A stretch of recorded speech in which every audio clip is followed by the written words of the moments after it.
You're listening to the Trading Bear podcast. This is episode 34, The Daily Show.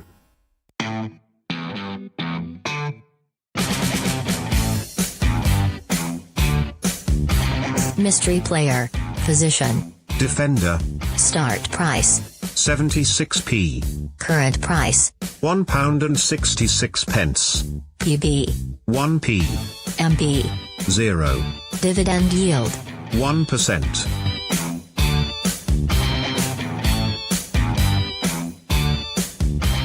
Welcome back. Thanks for joining again. In the news today, Zidane can't stop talking about potential transfer targets, perhaps to distract from the club's continuing season-long faltering form. The focus of his speech today then was Chelsea starler Eden Hazard. In speaking about Hazard, Zidane said the following: "I've always appreciated him. I've seen him a lot since I was playing in France. He is fantastic." So pretty much a cut and paste job from what he said about Pogba then.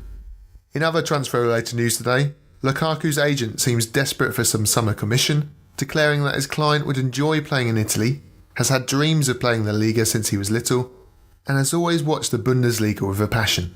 So anywhere basically, just as long as his agent is picking up that summer bonus.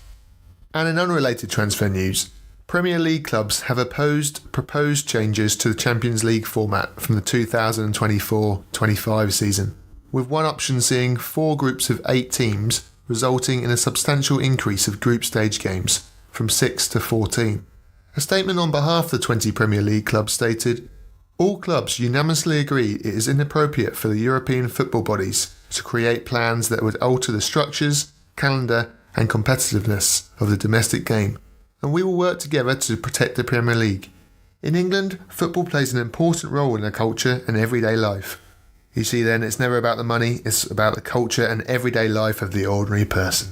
And with that considerate thought, let's move on to today's risers and fallers, along with a new exciting section to the podcast. So starting with this episode, each episode going forward will see only one riser and one faller discussed, rather than the usual 2 for each. This is to make way for the new section in the podcast, which will be labelled under the feature called Prospect. After the day's riser and faller, each episode will then feature a player playing in the game the day after that episode is released. For example, today's episode has been recorded on Friday the 5th of April and will contain a player playing in the game on Saturday the 6th of April. This new feature is on the back of some great feedback from the listeners who have said that they have enjoyed the historical element of the podcast and would like to hear thoughts on players playing the next day. With that said, let's get into today's riser and faller before we hear about the podcast's first prospect. So today's riser is Arsenal young loanee Emile Smith-Rowe, currently on the board of East German team RB Leipzig until the end of the season. Smith-Rowe has risen 15p today to sit at a price of £1.23. The start of the 18-19 season promised to be the breakthrough season for Smith-Rowe, playing and scoring in multiple Europa League games and looking to break into the first 11 for the league games, before an unfortunate groin injury in December put paid to that. Leipzig then stepped in January, taking a chance on the 18-year-old from Croydon in London, and then the news broke earlier today that he was now back in first team training for Leipzig.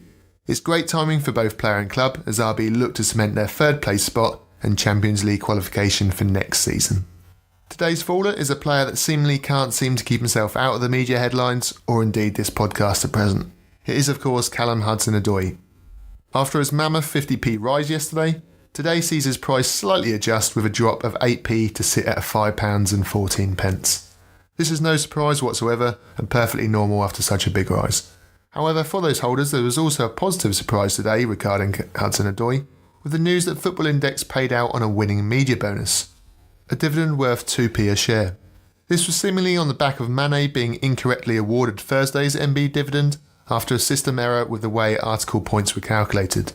So a nice bonus there for Cho holders. And without further delay then, we head into the first prospect on the show. And for this episode, we head over to Ligue 1 for the match between Lyon and bottom club Dijon. Now the French top league is well known for its lack of strength and depth, being dominated by Paris Saint-Germain, with the likes of Lyon, Lille and Marseille left to fight over the European places, with the rest of the league resembling the quality of a lower league championship club. So Lyon host Dijon, a club that have lost the last 4 out of 5, drawing the other, and face a Lyon side packed with quality, as and when they click. This episode's pick then is not for Nabil Fekir or Bertrand Traoré, but rather 22-year-old former Celtic striker Moussa Dembele. Starting games with much more frequency, he has already scored 12 goals this season in what is his first season at the club after his €2.2 million move from Parkhead. The reason for this pick, other than his goal-scoring nature, is due to the fact he is now seemingly taking over penalty duties from Fekir, with both present on the pitch during Lyon's 3-2 loss to Rennes in the midweek cup game earlier this week.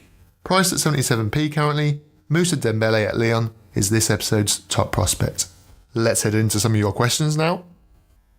So today's first question comes from Kieran H via email, and Kieran said, I'm fairly new to Football Index, having joined 4 weeks ago. I joined after seeing and hearing about many success stories, but surely everyone has lost money at some point, especially when they first joined. With this in mind, I would be interested in hearing your worst mistake you've made on Football Index to date. Firstly, Kieran, you're quite right. Every trader has lost money at some point on a trade, even those that have posted their 1000% gains to official Football Index pages, and I'm certainly no exception. The trick, of course, is to balance those 20 to 30% losing trades with the 60 to 70% winning trades. So what has been my personal worst mistake I've made on the index so far? Well, it could have been selling Jadon Sancho in September of last year at £3.46, that's in old money terms, after buying him for £3.64. He of course then went on to reach a price of above £16 pre-share split. That would definitely be up there, but perhaps I'm being a bit too harsh on myself there, as that transaction was during my very first week on the index, so I knew little at that time. I think my biggest mistake therefore is something I did a couple of weeks ago, and that's buying a player mid-game after he had scored. This is completely against my personal trading style and strategy. It was a spur-of-the-moment decision, and hence I had no well thought out reasons for buying the player, other than that he just scored and I knew he was popular to other traders.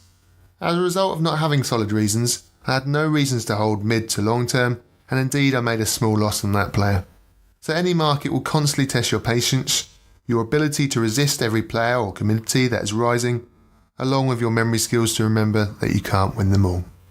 Today's second question comes from WX84 on the official forum, and he wrote, Great show, really enjoy listening. In an episode I listened to today, you mentioned you're holding a player in the short to medium term. What do you consider a short term, medium term and long term hold? Could you give me an example please? Thanks. Thanks for your question and comments to WX84, glad you're enjoying the show. So as I previously mentioned on the previous question, my personal strategy is to hold a player usually in the medium term, depending on the reasons I'm holding that player for.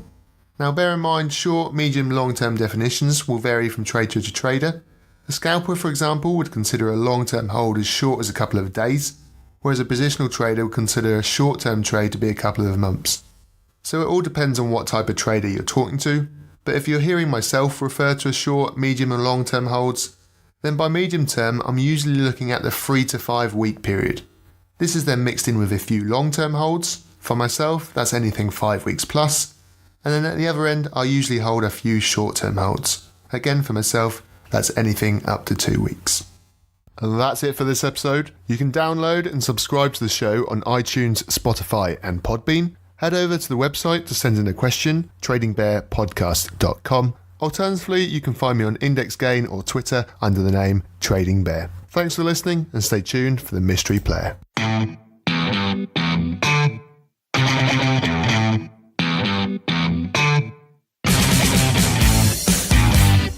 Mystery player. Position. Defender. Start price. 76p. Current price. £1.66. PB. 1p. MB. 0. Dividend yield. 1%. Trading Bear. Today's mystery player was Liverpool defender Trent Alexander-Arnold.